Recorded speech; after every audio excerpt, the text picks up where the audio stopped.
मैं देश के नौजवानों से पूछना चाहता हूं कि जो मेरे देश के जवानों का सिर काट ले उनके साथ प्रोटोकॉल होता है क्या? क्या मेरे देश के जवानों का सिर काटने वालों का कोई प्रोटोकॉल होता है?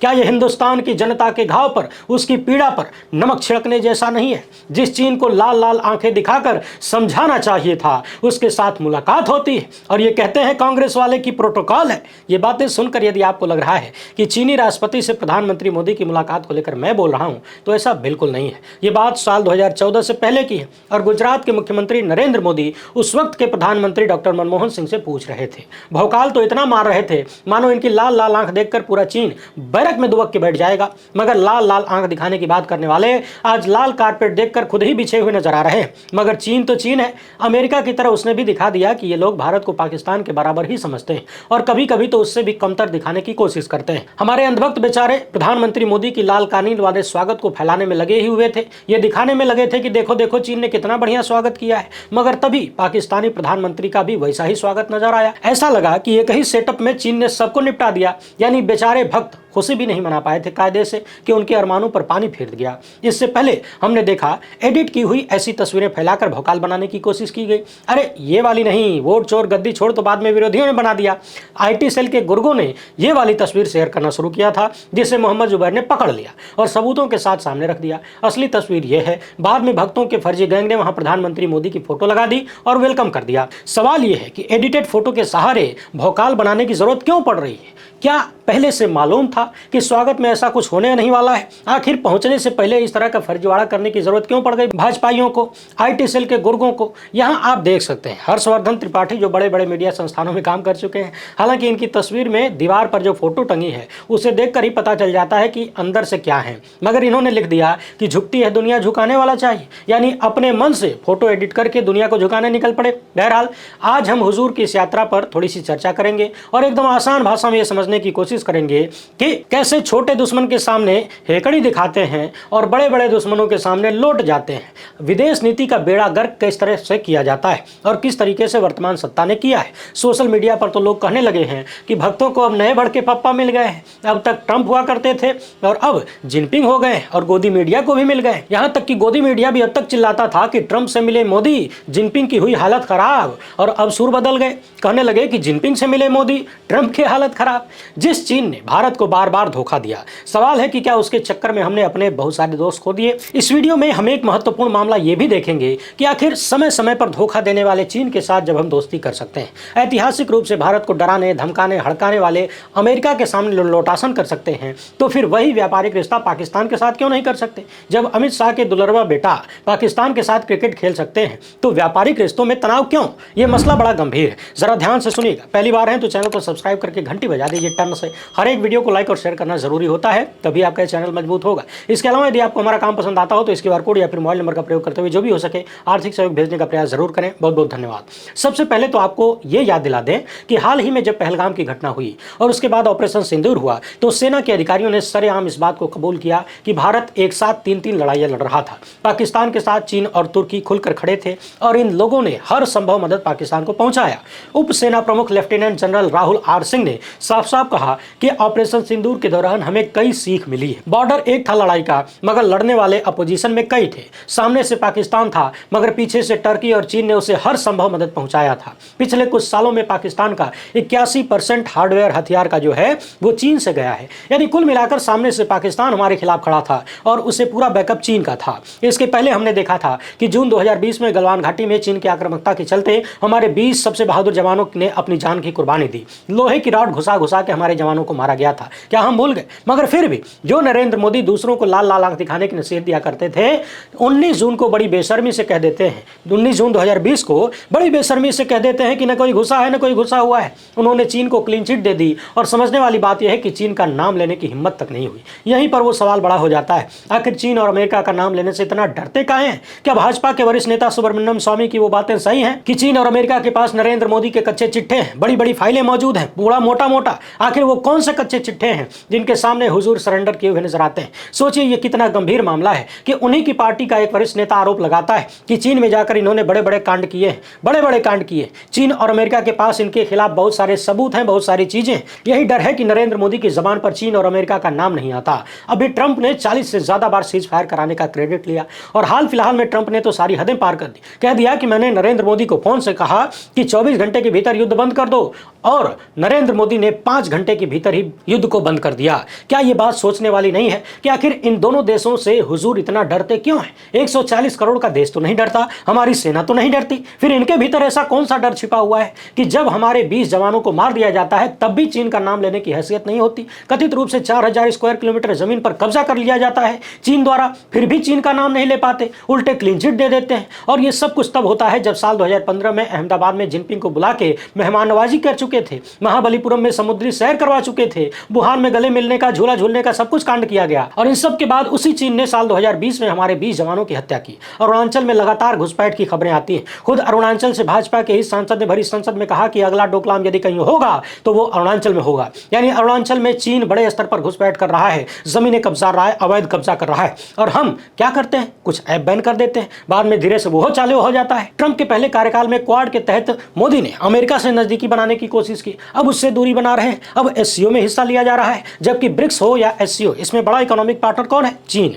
जबकि जो सार्क संगठन बना था, बड़ी मुश्किलों से उसे खड़ा किया गया था, उसको इन्होंने भुला दिया। सालों से मीटिंग तक नहीं हुई। यहां भारत का अपना दबदबा था, यानी जो संगठन भारत के हित का था उसको कहीं ना कहीं कमजोर कर दिया गया, नक्शे से गायब कर दिया गया। और कभी अमेरिका के हित वाले संगठन तो कभी चाइना के हित वाले संगठन में जाके फोटो खिंचवा रहे हैं। जब चीन झटका देता है तो अमेरिका की गोद में जाते हैं, और जब अमेरिका झटका मारता है तो चीन की गोद में जाते हैं। सवाल यह है कि पंडित नेहरू की जिस गुटनिरपेक्ष नीति ने दुनिया को प्रभावित किया, उसे छोड़कर भारत गोदी गोदी में खेलने कब से लगा? बहरहाल, जिन लोगों को मीडिया और संवैधानिक संस्थाओं को अपनी गोदी में खिलाने का नशा हो, वो लोग भी तो किसी न किसी की गोदी ढूंढेंगे खेलने के लिए। वरना हमारे नौजवानों का गला काटने वालों को जो लोग लाल लाल आंख दिखाने की बात करते थे, कहते थे कि जो हमारे जवानों को मारे क्या उसके साथ कोई प्रोटोकॉल हो सकता है? और आज देखिए, चीन के साथ इतना सारा सीमा विवाद होने के बाद भी, चीन की तमाम बुराइयों पर पर्दा डालने के बाद भी वही प्रोटोकॉल निभाया जा रहा है। उरी के हमले के बाद सार्क की मीटिंग नहीं हुई। चीन ने इसका जबरदस्त लाभ उठाया, पाकिस्तान, बांग्लादेश सबके साथ अलग अलग संगठनों में जुड़ाव बनाया। 2017 में डोकलाम हुआ, 2020 में चीन ने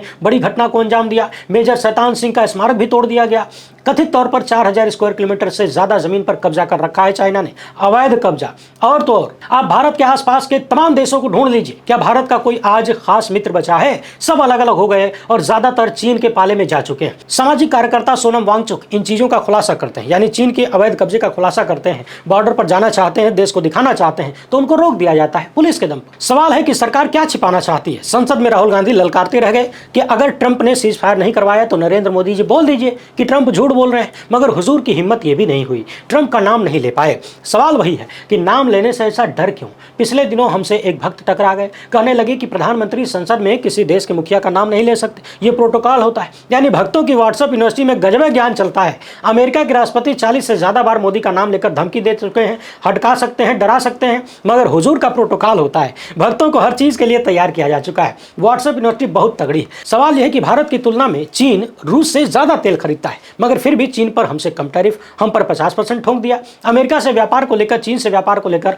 हम मरे जा रहे हैं ऐसा लगता है, जबकि खुले तौर पर दिख रहा है कि चीन पाकिस्तान की मदद करके हमला करवाता है, पाकिस्तान को आगे बढ़ाने का काम करता है। अमेरिका भी वही करता रहा है, यानी दोनों ही देश पाकिस्तान को भारत के खिलाफ प्रयोग कर रहे हैं। तो अब सवाल यह है कि अमेरिका के व्यापार में भारत के लिए ऐसा क्या है जो हम सब कुछ दांव पर लगाने को तैयार हैं? और यदि अपना नुकसान देखकर भी, अपनी बेइज्जती करवाकर भी चीन और अमेरिका से व्यापार किया जा सकता है, तो पाकिस्तान से काहे नहीं किया जा सकता? कर लीजिए। पाकिस्तान तो चाहता है कि व्यापारिक बॉर्डर खुले ताकि उन्हें स्टील, कपास, मोटर पार्ट्स, हौजरी इंडस्ट्रीज के संबंधित तमाम चीजें आसानी से उपलब्ध हो, सस्ते में मिल जाए। आखिर जो व्यापार अमेरिका के पास है वो पाकिस्तान के पास भी तो है। भारत से कुछ घंटों में ही पाकिस्तान के अलग अलग इलाकों में पहुंचा जा सकता है, माल पहुंचाया जा सकता है, वहां से भी आ सकता है। पाकिस्तान के रास्ते अफगानिस्तान, ईरान और सेंट्रल एशिया तक भारत की पहुंच हो सकती है, वो भी काफी कम खर्च में, कम समय में। अब आपके मन में आ रहा होगा कि मैं पाकिस्तान की तरफदारी कर रहा हूं क्या? तो ऐसा बिल्कुल नहीं है, मगर सवाल यह है कि जो कमजोर दुश्मन है उसको तो आप आंख दिखाना चाहते हैं, उसको हड़का के रखना चाहते हैं, और जो ताकतवर दुश्मन है उसके सामने लौट जाते हैं। आखिर खुद सेना ने इस बात को माना है कि नहीं कि चीन ने पाकिस्तान की मदद किया? तो सामने वाला दुश्मन ज्यादा खतरनाक है कि पीछे वाला? और यदि आप पाकिस्तान को दुश्मन मानते हैं तो उसके साथ क्रिकेट खेलने के लिए राजी क्यों हो जाते हैं? यदि क्रिकेट हो सकता है कुछ नेताओं और बड़े बड़े लोगों को लाभ दिलाने के लिए, तो फिर भारत और पाकिस्तान की जनता को लाभ दिलाने के लिए व्यापार क्यों नहीं हो सकता? यदि आप दुश्मन मानकर और आतंकवाद को लेकर पाकिस्तान के साथ व्यापार को रोक सकते हैं, तो उसी पाकिस्तान को समय समय पर आर्थिक सहयोग करने वाले अमेरिका और तमाम तरीके का सहयोग, हथियार देने वाले चीन के साथ व्यापार क्यों नहीं रोक सकते? पाकिस्तान के साथ बिल्कुल अलग व्यवहार, अमेरिका और चीन के साथ बिल्कुल अलग व्यवहार। क्या इसलिए कि उन दोनों के पास फाइलें हैं मोटी मोटी? भारत में एक बड़े पहुंचे हुए दार्शनिक हुआ करते थे, कहते थे कि इतिहास अपने आप को दोहराता है, चीजें बदलती हैं। कल को भारत, पाकिस्तान, बांग्लादेश सब एक ही तो थे। हो सकता है आने वाले वक्त में इन देशों की जनता को राजनीति समझ में आ जाए और व्यवस्थाएं मेलजोल के साथ चलने लगें। तो बजाय इसके कि हम कभी चीन कभी अमेरिका के सामने झुकें, उनकी हेगड़ी बर्दाश्त करें, उनकी बेइज्जती सहन करें, वो भी खाली व्यापार के लिए, तो पाकिस्तान के साथ व्यापार करने में क्या बुराई है? क्या सिर्फ इसलिए है कि पाकिस्तान के नाम पर राजनीति करनी है, उसके नाम पर डराना है, वोट मांगना है, कमजोर दुश्मन को हड़का के अपनी ताकत की प्रदर्शनी करनी है, हवाबाजी करनी है? राज्यसभा सांसद संजय सिंह ने लिखा कि मोदी ने 6 वर्षों में चीन को 40 लाख करोड़ का व्यापार दिया है। धोखेबाज चीन ने गढ़वाल घाटी में 20 जवानों को मार दिया। ऑपरेशन सिंदूर के दौरान खुलेआम पाकिस्तान की मिसाइल और हथियार दिया। फिर से मोदी भक्त और गोदी मीडिया जिनपिंग के गुणगान में लग गया है। क्या यह देश के साथ गद्दारी नहीं है? जयराम रमेश लिखते हैं कि चीन ने हाल ही में एक विशाल जल विद्युत परियोजना की घोषणा की है, जिसके हमारे उत्तर पूर्वी राज्यों पर बेहद गंभीर प्रभाव होंगे, लेकिन मोदी सरकार की तरफ से इस मुद्दे पर एक शब्द नहीं बोला गया। चीन से आयात की अनियंत्रित डंपिंग जारी है, जिसने हमारी एमएसएमईज इकाइयों को बुरी तरह प्रभावित किया है। अन्य देशों की तरह सख्त कदम उठाने की बजाय भारत ने चीनी आयातकों को लगभग खुली छूट दे दी है। क्या ये न्यू नॉर्मल चीनी आक्रामकता और हमारी सरकार की कायरता से प्रभाषित किया जाना चाहिए? वैसे आपको याद दिला दें, हुजूर की विदेश नीति का एक रटा हुआ मंत्र यह भी है कि जिस देश में जाएंगे वहां कुछ महिलाओं को आगे किया जाता है। ये महिलाएं माइक पर आकर रोना धोना मचा देती हैं, भावुक हो जाती हैं और कहती हैं कि दर्शन हो गए प्रभु के। खूब महान बताने की कोशिश होती है। हाल ही में जब प्रधानमंत्री जापान गए थे तो एक महिला का वीडियो सामने आया, जिसमें वो कह रही है कि हम यहाँ 8 साल से रहते हैं, केवल प्रधानमंत्री मोदी के कनेक्शंस की वजह से सुरक्षित है। यानी सोचिए, जो लोग 8 साल से जापान में रह रहे हैं, उनको व्हाट्सएप यूनिवर्सिटी में ऐसा ज्ञान पिला दिया गया है कि वो हुजूर के कनेक्शन की वजह से वहाँ सुरक्षित है। और ये महिला साफ साफ ऑन कैमरा कहती है कि वैसे तो यहाँ जापान में सुरक्षित रहना संभव नहीं है। यानी जापान में भारत के लोगों का रहना सुरक्षित नहीं है क्या? और मोदी के कनेक्शन की वजह से वहाँ लोग सुरक्षित हैं। अब सवाल ये है कि हुजूर का कनेक्शन जापान में इतना तगड़ा काम करता है, लेकिन भारत में काहे नहीं करता? भारत में आतंकवादी आते हैं, पहलगाम में हमारे 26 लोगों को मार के चले जाते हैं, वो भी धर्म पूछ के। आखिर ये कौन सा कनेक्शन है जो जापान में सुरक्षा दे सकता है, भारत में नहीं? बहरहाल आप जानते हैं, पिछले 11 सालों का यही फलसफा है। पता नहीं ऐसे ऐसे नमूने मिल कहां से जाते हैं। सोचिए, क्या ये अपने आप में जापान की सरकार और वहां की व्यवस्था का अपमान नहीं है? अपने लोग सबको अच्छे लगते हैं, मगर इसका मतलब ये नहीं है कि आप अपनों की झूठी तारीफ में जो देश आपको रहने खाने की व्यवस्था दे रहा है उसकी बुराई करने लग जाएं। वरिष्ठ पत्रकार प्रशांत टंडन लिखते हैं कि यही विदेश नीति चल रही है 11 साल से। कहीं कोई महिला खड़ी कर दो जो भावुक होकर रोने लगे, कहे कि उसने मोदी को देख लिया, ट्रंप को सनातन का रक्षक बता दिया, हवन किए, दंगाई मीडिया केमिस्ट्री बता रहा था और उसने 50% टैरिफ दे मारा। सेना के जनरल कह रहे हैं कि चीन ने पाकिस्तान की मदद की और अब वही मीडिया शी जिनपिंग से केमिस्ट्री बताएगा। अब चीन जाकर प्रधानमंत्री मोदी ने कहा है कि सैनिकों की वापसी से सीमा पर शांति आई है। सवाल यह है कि शांति किस शर्त पर आई है? भारत की हजारों वर्ग किलोमीटर जमीन दे देने की शर्त पर और क्लीन चिट देने की शर्त पर, मेजर शैतान सिंह का स्मारक तोड़ देने की शर्त पर, या फिर अरुणाचल से लेकर लद्दाख तक चीनी कब्जे को भुला देने की शर्त पर? चीन में इस समय एससीओ समिट का आयोजन हो रहा है और इसमें 20 से ज्यादा देश शामिल हो रहे हैं। मोदी, पुतिन, शहबाज शरीफ के अलावा central Asia, middle east, south Asia और साउथ ईस्ट एशिया के नेता भी इस समिट में शामिल होंगे। खबरों के अनुसार चीन के राष्ट्रपति का कहना है कि चीन और भारत दोनों प्राचीन सभ्यताएं हैं। हम दुनिया के 2 सबसे अधिक आबादी वाले देश हैं। हम ग्लोबल साउथ में भी महत्वपूर्ण सदस्य हैं। हम दोनों अपने लोगों की भलाई के लिए जरूरी सुधार लाने और मानव समाज की प्रगति को बढ़ावा देने की ऐतिहासिक जिम्मेदारी निभाते हैं। बात तो बहुत बढ़िया है, मगर सवाल यह है कि भारत की जमीन कब्जाना, भारतीय सैनिकों पर हमला करना, सीमा पर लगातार तनाव बनाए रखना, इसे सहयोग कहा जाएगा क्या? और सबसे बड़ा सवाल यह है कि क्या भारत इतना मजबूर हो गया है कि जिस चीन ने युद्ध के दौरान पाकिस्तान की मदद की, हमारे लोगों को मारने में मदद की, हमें सैन्य हानि पहुंचाने में मदद की, भारत के खिलाफ युद्ध लड़ा, उसके साथ गलबहियां की जा रही हैं? ये सवाल इतने ज्यादा न होते यदि हुजूर ने पूर्व में प्रोटोकॉल पर सवाल नहीं उठाया होता। वही सवाल एक बार फिर से दोहराता हूं कि जो लोग हमारे नौजवानों का गला काट दें, क्या उनके साथ प्रोटोकॉल हो सकता है? आप जनता कमेंट बॉक्स में जवाब दीजिए। वीडियो पसंद आई हो तो ज़्यादा से ज़्यादा लोगों तक पहुंचाएं। पहली बार है तो चैनल को सब्सक्राइब कर लीजिए। हमसे जुड़ने के लिए बहुत बहुत धन्यवाद।